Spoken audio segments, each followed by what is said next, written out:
আপনার রিজিক কি আপনার হাতে না আল্লাহর হাতে? না, আমাদের রিজিক তো আমাদের হাতে। যে ব্যক্তি মনে করে রিজিক আল্লাহর হাতে, সে কি কখনো ঘুষ নিতে পারে? সে অন্যের সম্পদ আত্মসাৎ করতে পারে? সে অন্যের জমি সিজ করতে পারে? সে দুর্নীতি করতে পারে? সে সুদ খাইতে পারে? কেন খায়? কারণ সে মনে করে রিজিকের মালিক সে নিজেই। এগুলো করলে তার সম্পদ বাড়বে, না করলে সম্পদ বাড়বে না। এই কারণেই তো সে কাজগুলো করে। আর আমি খুব ভালোই বুঝি, অ্যাটলিস্ট আমি খুব ভালোই বুঝি যে এই কাজগুলো ব্যক্তিরা কেন করে। উত্তর শুনবেন?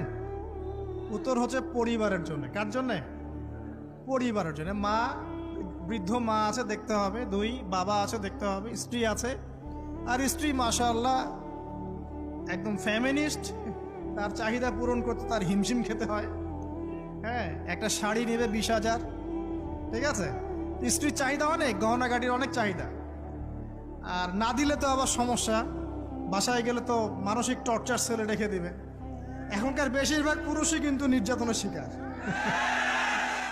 এখনকার বেশিরভাগ পুরুষ কিন্তু পুরুষ নির্যাতনের শিকার। ম্যাক্সিমাম বাসায় গিয়ে দেখবেন টর্চার, এক একটা রিমান্ডের সেলের মতো, বুঝছেন? এবং এটা 7 দিন 5 দিন 7 দিনের রিমান্ড না, এটা লাইফ টাইম রিমান্ড, মানে পুরো জীবন ধরে রিমান্ড চলবে।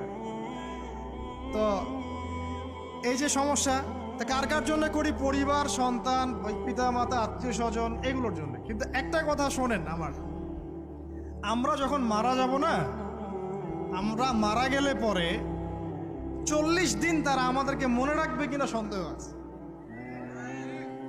বিশ্বাস করছেন না?